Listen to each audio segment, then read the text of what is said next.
أعوذ بالله من الشيطان الرجيم. قل هذه سبيلي أدعو إلى الله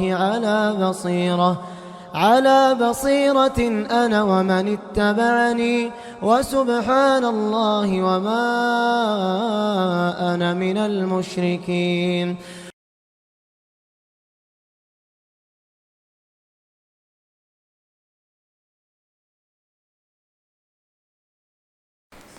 إن الحمد لله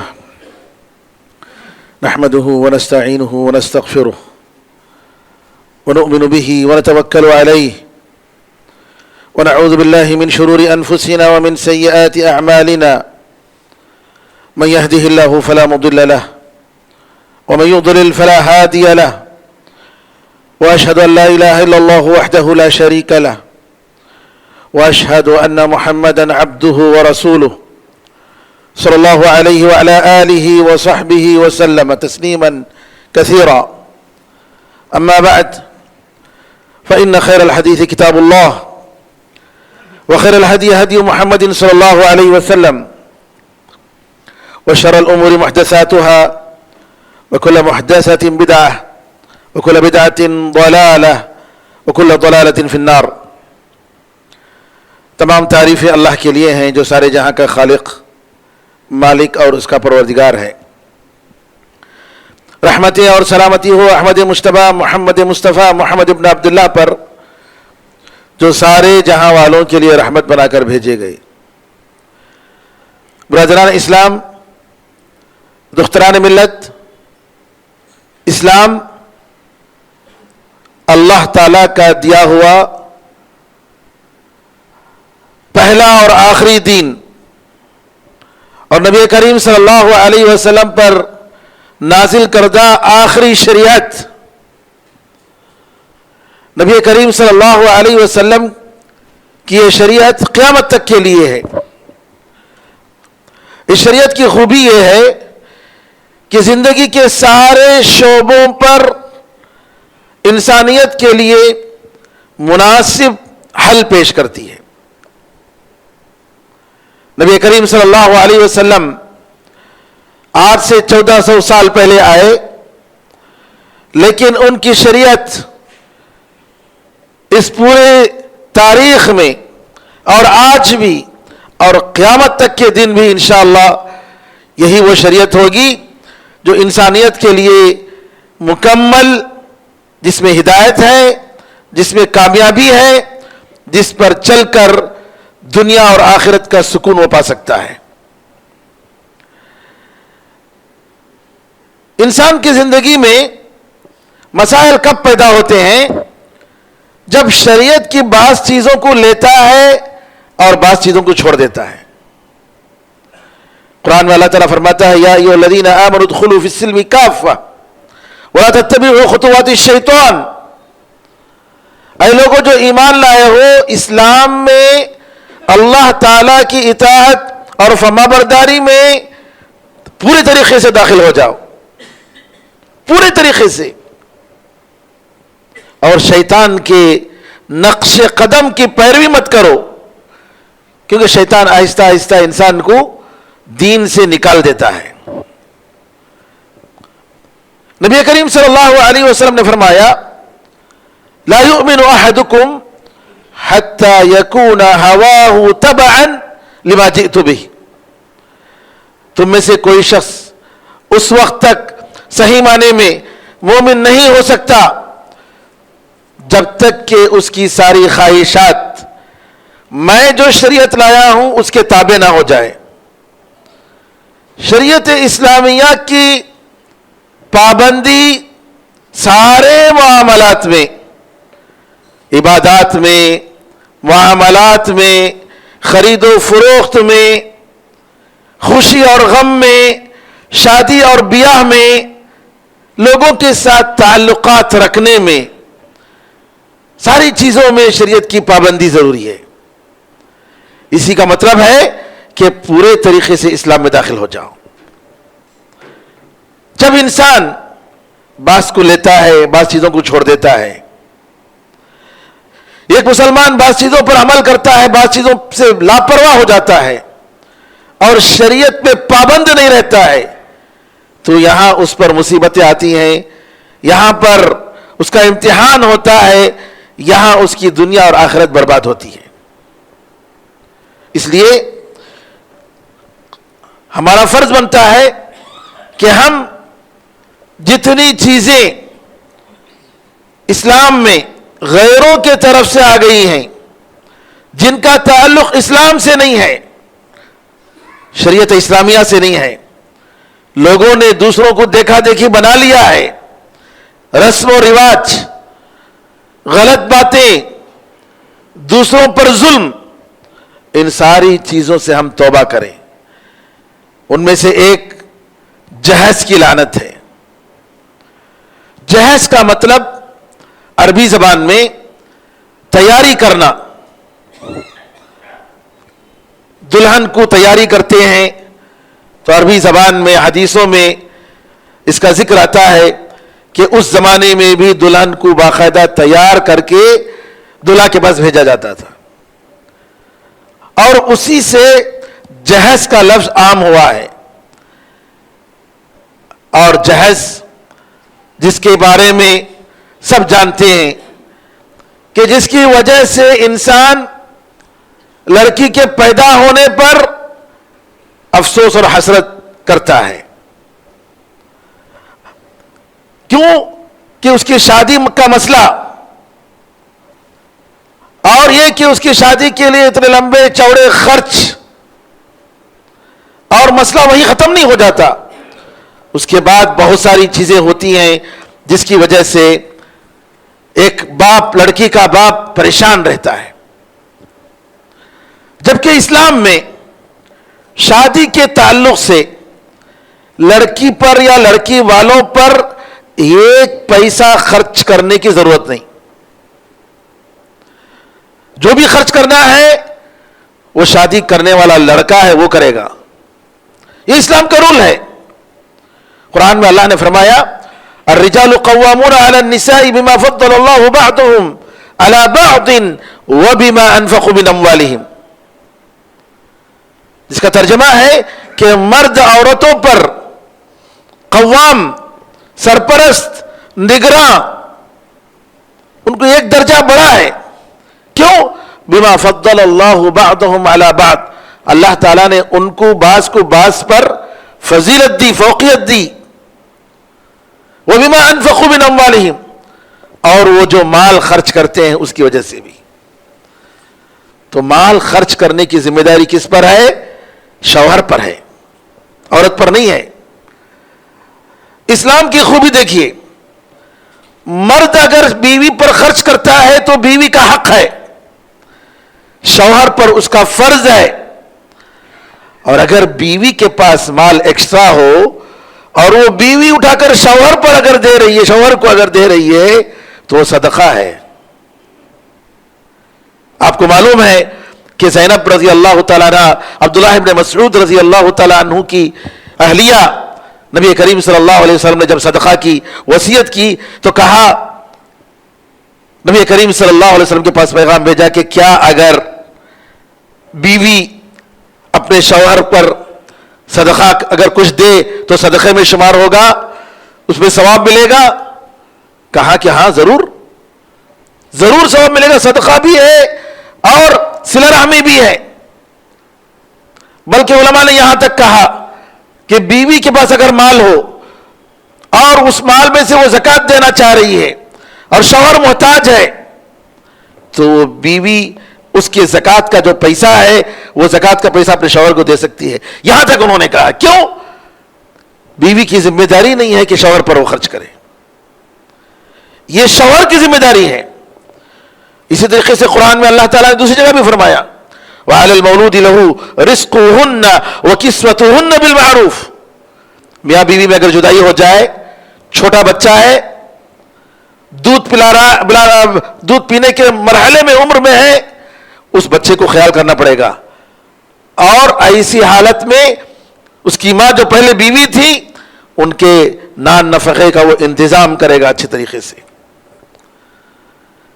تو کہنے کا مطلب یہ ہے کہ شوہر کی ذمہ داری لڑکے اور لڑکے والوں کی ذمہ داری ہے کہ وہ آنے والی بہو کا خیال کریں، اس کے ساتھ اچھا سلوک کریں، اس کی ضرورت پوری کریں، اس کا علاج کریں. کیا کیا ہمارے رسم و رواج، ہمارے حال. پہلی ڈیلیوری ماں کے گھر میں ہوگی، بچہ اس کا. ڈیلیوری کہاں ہوگی، کون دیکھے گا؟ ماں کے گھر میں. ارے استغفر اللہ، شرم نہیں آتی ہے مردوں کو؟ بڑے افسوس کے ساتھ کہنا پڑتا ہے، مردانیت کہاں چلی گئی؟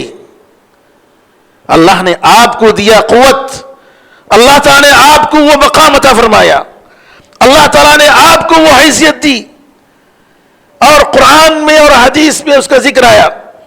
لیکن افسوس، جو کرنے کا ہے وہ نہیں کرتے، اور بیوی بچے قرض پر چلتے ہیں.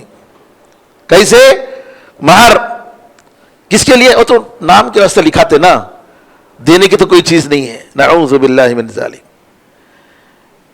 ہم نے یہاں تک دیکھا کہ بعض علاقوں میں، بعض گھروں میں ایسا ہوا کہ شوہر کا بیوی بچے سب کچھ ہونے کے بعد جب انتقال ہوتا ہے، بیوی سے کہا جاتا ہے مہر معاف کر ڈالو جی، اور بیوی نہیں، میں معاف نہیں کرتی. یہاں تک بھی ہے، ایسا بھی ہوا ہے، میں نہیں معاف کرتی. یہ اس کا حق ہے. افسوس، دینے کی جگہ پر کیا کرتے ہیں ہم لوگ؟ لیتے ہیں. اور حدیث میں آتا ہے، ابو ہریرہ رضی اللہ عنہ فرماتے ہیں کہ اگر کوئی شخص اپنی بیوی، اپنی عورت سے شادی کرتا ہے کسی مہر پر، لیکن اس کی نیت نہیں ہے کہ وہ مہر دے، تو وہ زانی ہے، تو وہ زانی ہے. اور ایک اور روایت میں فرمایا کہ قیامت کے دن اللہ کے پاس وہ زانی کی شکل میں آئے گا، نعوذ باللہ، زنا کرنے والے کی شکل میں آئے گا. بتائیے. اسی لیے مہر فوراً دے دیجیے گا. یہ مہر معجل وغیرہ شریعت میں جائز ہے، اس میں کوئی شک نہیں. اگر انسان واقعی مجبور ہے بعد میں دے سکتے ہیں، کوئی حرج نہیں. لیکن کب تک چلتا ہے بھائی؟ زندگی بھر بچے ہو جاتے، شادی ہو کر سب کچھ ہو گیا، پھر بچے بھی ہو گئے، بوڑھے بھی ہو گئے، مہر ادا نہیں کیا. نعوذ باللہ من ذالک. یہ بہت افسوس کی بات ہے. یہاں پر مہر کی جگہ کیا ہو رہا ہے؟ عورت سے الٹا لے رہے ہیں جی. مہر تو برائے نام رکھا جاتا، اور یہ جو الٹا لے رہے ہیں، زبردستی اگر لے رہے ہیں تو بالکل حرام ہے، اس میں کوئی شک نہیں. اسی طریقے سے اگر نکاح کا کھانا زبردستی اگر لڑکی والوں سے طلب کر رہے ہیں، جائز نہیں ہے. وہ لوگ اپنی خوشی سے اگر کھلا رہے ہیں، آئیے، ان کی طاقت ہے تو کوئی حرج نہیں. لیکن زبردستی لڑکے والوں کی طرف سے ہم لوگ اتنے لوگوں کو لائیں گے، آپ کھلائیں گے آپ، اور وہ لوگ دباؤ میں کیا کرتے ہیں، مان لیتے ہیں. ایسی دعوت میں جانا بھی نہیں چاہیے. قرآن میں اللہ تعالیٰ فرماتا ہے یا ایھا الذین آمنوا لا تأکلوا اموالکم بینکم بالباطل. اے لوگوں جو ایمان لائے ہو، اپنے مال کو اپنے درمیان باطل طریقے سے، ناجائز طریقے سے مت کھاؤ. اس میں کیا ہوتا ہے؟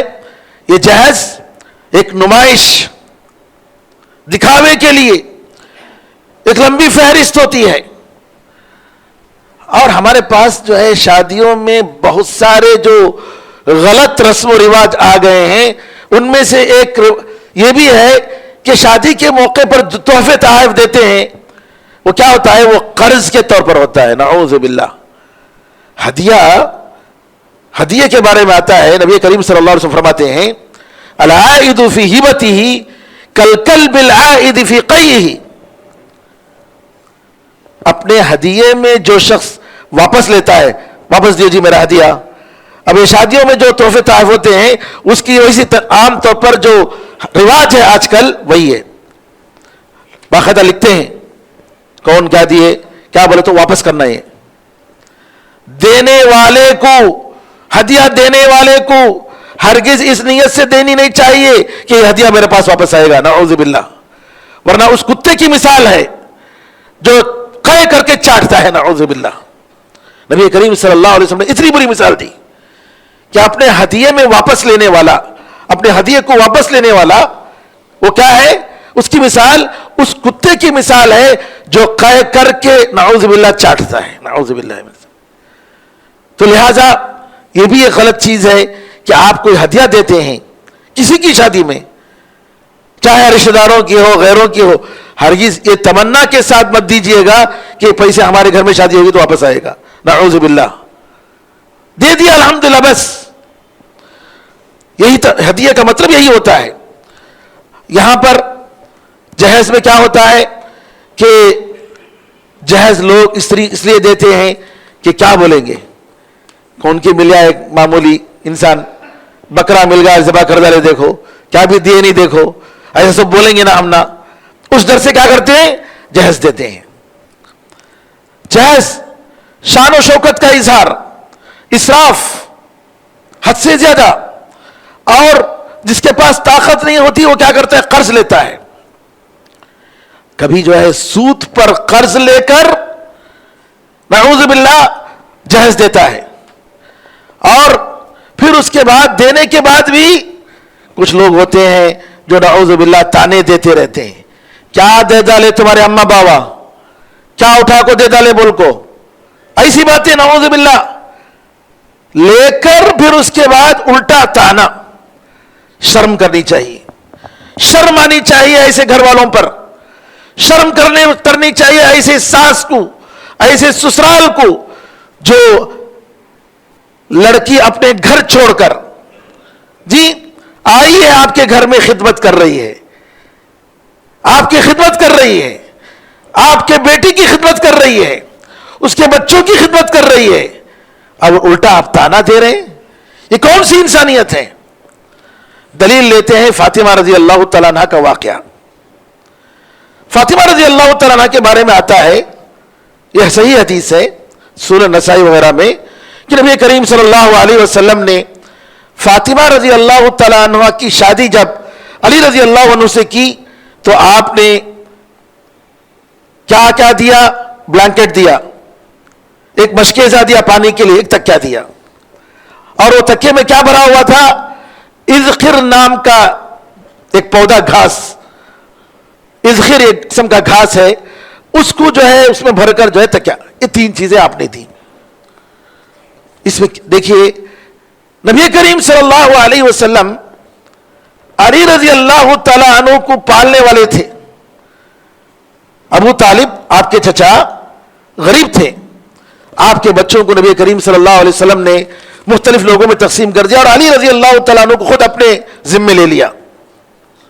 علی رضی اللہ تعالیٰ عنہ آپ ہی کے پاس پلے بڑھے، اسی وجہ سے بچوں میں سب سے پہلے ایمان لانے والے علی رضی اللہ تعالیٰ عنہ ہیں۔ تو علی رضی اللہ تعالیٰ عنہ کو اگر انہوں نے اپنی بیٹی کو دیا فاطمہ رضی اللہ تعالیٰ عنہ کو، اور اس میں اگر یہ چیزیں دی ہیں تو تعجب کی بات کیا ہے؟ اور یہ نبی کریم صلی اللہ علیہ وسلم سے یہ بھی ثابت ہے کہ علی رضی اللہ تعالیٰ عنہ نے جب شادی کی، نبی کریم صلی اللہ علیہ وسلم نے کہا کہ کچھ دو ان کو، فاطمہ کو مہر میں، کہا میرے پاس کچھ نہیں ہے۔ آپ نے کہا کہ وہ تمہارا حتمی جو زرہ تھا وہ کہاں گیا؟ جنگی زرہ، وہ دے دو، تو مہر میں وہ زرہ دیا گیا۔ یہ صحیح حدیث ہے، اور بعض روایتوں میں یہ بھی آیا ہے کہ اس زرہ کو علی رضی اللہ عنہ نے بیچا تو 480 درہم میں عثمان رضی اللہ عنہ نے خریدا۔ تو اس میں بعض لوگ کہتے ہیں کہ یہ ساری چیزیں نبی کریم صلی اللہ علیہ وسلم جو دی وہ اس میں سے تھا۔ بہرحال چاہے اپنے سے آپ نے دیا ہو یا علی رضی اللہ عنہ کے مال سے دیا ہو، کوئی تعجب کی بات نہیں، کیونکہ علی رضی اللہ تعالیٰ عنہ آپ کے پروردہ تھے، آپ ہی کے پاس پلے بڑے تھے۔ تو یہاں پر اس واقعے سے باقاعدہ لڑکی والوں کو تنگ کرنا، مطالبہ کرنا، یہ ہرگز جائز نہیں ہے۔ یہاں معلوم ہونا چاہیے کہ نبی کریم صلی اللہ علیہ وسلم کی فاطمہ رضی اللہ عنہ کے علاوہ دوسری بیٹیاں بھی تھیں، ام کلثوم، رقیہ، زینب رضی اللہ عنہن وارضاہن، اور آپ نے خود کتنی شادیاں کی، صحابہ نے، تابعین، تبع تابعین۔ کیا کہیں آپ بتا سکتے ہیں آج تک بھی عرب میں کہ لڑکی سے کوئی مطالبہ کیا جائے، ہرگز نہیں. آج بھی وہاں ایک دوسرا مسئلہ ہے، وہ یہ کہ مہر بہت مہنگا ہے. مہر جو ہے بہت مہنگا ہے وہاں پر، اس لیے لڑکی کو شادی کرنا مشکل ہے. حالانکہ وہ بھی غلط ہے، لیکن لڑکی والوں سے ایک پیسہ ہرگز نہیں لیا جاتا. اس کے اوپر جو تانا دیتے ہیں، نعوذ باللہ، ہونا تو یہ چاہیے. قرآن میں اللہ تعالیٰ فرماتا ہے الجزاء الاحسان الا الاحسان، کہ احسان کا بدلہ کیا ہے؟ احسان ہے. اگر لڑکی آپ کے ساتھ اچھا سلوک کر رہی ہے، جی بہو جو آئی ہے وہ آپ کی خدمت کر رہی ہے، آپ کو تو شکریہ ادا کرنا چاہیے اس کا، بجائے اس کے کہ آپ اس کو تانا دیں، اس کے ہر حرکت پر تانا. کتنے گھرانے ایسے ہیں آج برباد ہو گئے. کس وجہ سے برباد ہو گئے؟ ایسی باتوں کی وجہ سے. جہاز حقیقت میں غیروں کا رسم و رواج ہے میرے بھائیوں، اسلام سے اس کا کوئی تعلق نہیں. لڑکی اگر حقیقت میں رحمت ہے، اس میں کوئی شک نہیں کہ لڑکی رحمت ہے گھر کے لیے، لڑکی برکت کا ذریعہ ہے. قرآن میں اللہ تعالیٰ نے جب اولاد کا ذکر فرمایا تو سب سے پہلے لڑکیوں کا ذکر کیا، پھر اس کے بعد لڑکوں کا ذکر کیا، پھر یہ کہا او یزوجہم ذکرانا و اناثا، یہ کہا کہ یا ان کو لڑکے اور لڑکیاں دونوں دیتا ہے. علماء نے کہا کہ قرآن میں اللہ نے اولاد کا ذکر کرتے ہوئے سب سے پہلے لڑکیوں کا ذکر ہوا، تو لڑکی کا پیدا ہونا یہ گھر میں برکت کی بات ہے، باعث برکت ہے. لیکن آج افسوس کی بات ہے کہ جہیز کی وجہ سے کتنے گھر برباد ہو گئے، کتنی لڑکیاں موت کا شکار ہو گئی. غیروں کے پاس اگر جہیز کا رواج ہے، ان کے پاس لڑکی کے لیے وراثت میں کوئی حصہ نہیں ہے. ہندوؤں کے پاس ان کے دستور کے حساب سے لڑکیوں کے لیے وراثت میں کوئی حصہ نہیں، جبکہ اسلام میں باقاعدہ اس کا حصہ ہے. اسلام وہ مذہب ہے جس نے عورت کو عزت دی، لڑکی کو عزت دی، عورت کو مقام دیا. سب سے زیادہ کس کی اطاعت کرنا، کس کو خوش کرنا؟ تمہاری والدہ کی، دوسری مرتبہ تمہاری والدہ کی، تیسری مرتبہ تمہارے والدہ کی، چوتھی مرتبہ کہا تمہارے والد صاحب کی، 3 مرتبہ. اور یہ کہا گیا دنیا کی سب سے بہترین چیز اگر کوئی ہے تو نیک عورت ہے.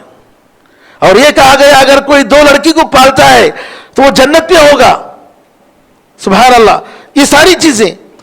لیکن افسوس کہ آج جہیز کی لعنت کی وجہ سے ہزاروں لڑکیاں موت کا شکار ہوئی ہیں جی. اور اس میں انڈین ایکسپریس کی رپورٹ کے مطابق 2012 سے 2015 تک انڈیا میں 20 پر 4,771 موت صرف جہیز کی نہ ملنے پر ہوئی ہے، جہیز کی وجہ سے. اور نیشنل کرائم بیورو کے حساب سے 3.5 لاکھ کورٹ میں جو فیصلے، یہ 10 سال پہلے کی یہ رپورٹ ہے، جو درج ہوئے ہیں، وہ جو ہے جہیز کی وجہ سے عورتوں کو جو پریشان کیا جاتا ہے اس کی وجہ سے ہیں. کتنے؟ سبحان اللہ، 3 لاکھ 3.5 لاکھ کے قریب کیس. کتنے افسوس کی بات ہے میرے بھائیوں. اور لوگ جو مطالبہ کرتے ہیں مختلف قسم کے، کیسے بعض لوگ تو کھل کر مطالبہ کرتے ہیں، ڈیمانڈ کرتے ہیں، جیسا کہ میں نے کہا یہ تو حرام ہے.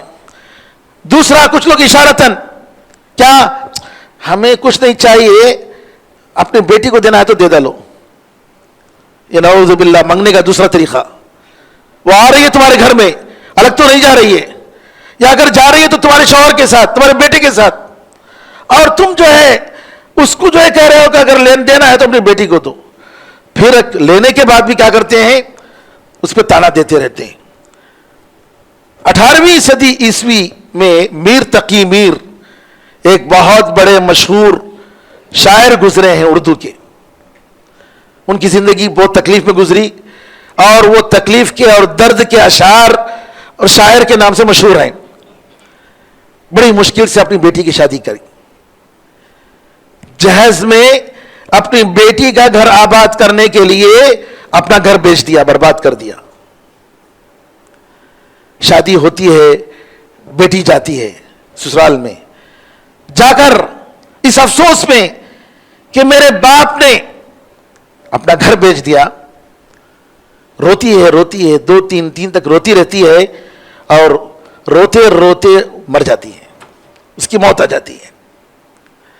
باپ آتا ہے, آ کر کفن میں جو بیٹی پڑی ہوئی ہے اس کا چہرہ کھولتا ہے, کھول کر ایک شعر کہتا ہے, آج کے نوجوانوں کے لیے اور وہ گھر جہاں پر بہو کے ساتھ ظلم ہوتا ہے, ذرا غور کرنے کی بات ہے.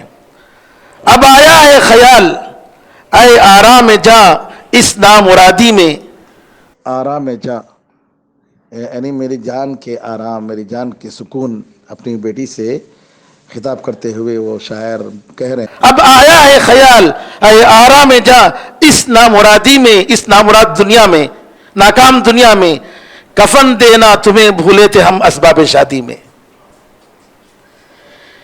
کفن دینا تمہیں بھولے تھے ہم اسباب شادی میں. سبحان اللہ. میرے بزرگوں, جو واقعات آج کل آ رہے ہیں خودکشی کے واقعات, اس میں کوئی شک نہیں کہ خودکشی حرام ہے اسلام میں, اور یہ ایمان کی کمزوری کی علامت ہے. اسلام میں خودکشی کے لیے کوئی جگہ نہیں ہے. نبی کریم صلی اللہ علیہ وسلم نے فرمایا کہ اگر کوئی شخص خودکشی کر لیتا ہے تو وہ عذاب اس کو قیامت تک ہوتا رہے گا. ایمان کی کمی کی دلیل ہے. لیکن ظلم سے مایوس ہو کر افسوس کرتے ہوئے عورتیں جس طریقے سے اپنے جان کو اللہ کے حوالے کر دیتی ہیں اور کسی طریقے سے مرنے کے لیے تیار ہو جاتی ہیں, اس کے ذمہ دار کون ہے؟ اس کا ذمہ دار وہ سسرال ہے, اس کے ذمہ دار وہ شوہر ہے, اس کے ذمہ دار وہ پوری سوسائٹی ہے, وہ پوری قوم ہے. لہذا ضرورت ہے اس بات کی کہ آج ہم اس چیز کو عام کریں, ہمارے معاشرے سے اور ہمارے نوجوانوں کو یہ ہم بتائیں کہ کسی بھی طریقے سے آئی ہوئی بہو پر ظلم کرنا یہ حرام ہے, انسانی حقوق کے خلاف ہے. موت کے موقع پر سکرات کے عالم میں نبی کریم صلی اللہ علیہ وسلم نے عورتوں کے ساتھ اچھا سلوک کرنے کا حکم دیا. قرآن میں بار بار حکم دیا گیا وَعَاشِرُوهُنَّ بِالْمَعْرُوفِ, ان کے ساتھ اچھا سلوک کرو. یہاں تک کہا گیا خیرکم لأہلی وَأَنَا خیرکم لأہلی. آپ نے فرمایا تمہیں بہتر وہ ہے جو اپنے گھر والوں کے ساتھ اچھا ہے, اور میں میرے گھر والوں کے ساتھ سب سے اچھا ہوں.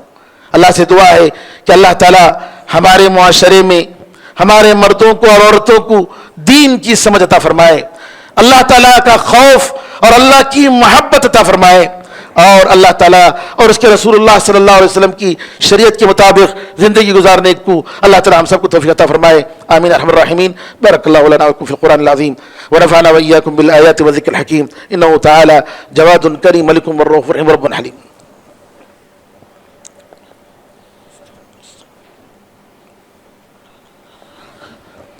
إن الحمد لله نحمده ونستعينه ونستغفره ونؤمن به ونتوكل عليه ونعوذ بالله من شرور أنفسنا ومن سيئات أعمالنا من يهده الله فلا مضل له ومن يضلل فلا هادي له وأشهد أن لا إله إلا الله وحده لا شريك له وأشهد أن محمدا عبده ورسوله. اللهم صل على محمد وعلى آل محمد كما صليت على إبراهيم وعلى آل إبراهيم إنك حميد مجيد. اللهم بارك على محمد وعلى آل محمد كما باركت على إبراهيم وعلى آل إبراهيم إنك حميد مجيد. وصل على جميع الأنبياء والمرسلين والملائكة المقربين والخلفاء الراشدين وعلى جميع الصحابة أجمعين ومن تبعهم بإحسان إلى يوم الدين. اللهم أعز الإسلام والمسلمين, اللهم انصر الإسلام والمسلمين, اللهم انصر من نصر الدين. عباد الله رحمكم الله, إن الله يأمر بالعدل والإحسان وإيتاء ذي القربى وينهى عن الفحشاء والمنكر والبغي يعظكم لعلكم تذكرون. فاذكروا الله يذكركم وادعوه يستجب لكم وذكر الله أعلى وأولى وأعز وجل وهم وتموكل.